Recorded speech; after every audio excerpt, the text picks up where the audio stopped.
We can create an XY chart from a record list. We'll start by pasting in a record list we created earlier. This includes some TF00 and TH04, copper beryllium rod and bar records, at different thicknesses. Now, to create a chart with this record list, click the XY chart button. We choose what property we would like for the x-axis.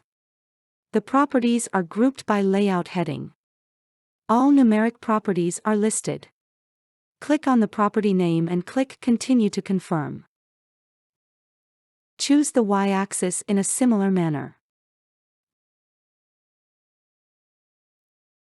Meta attributes are also listed.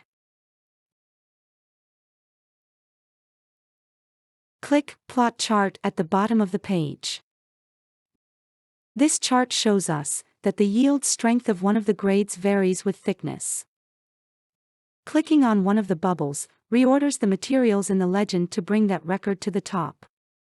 We can now see that TF00 is the grade where the yield strength does not vary with thickness, while TH04 does.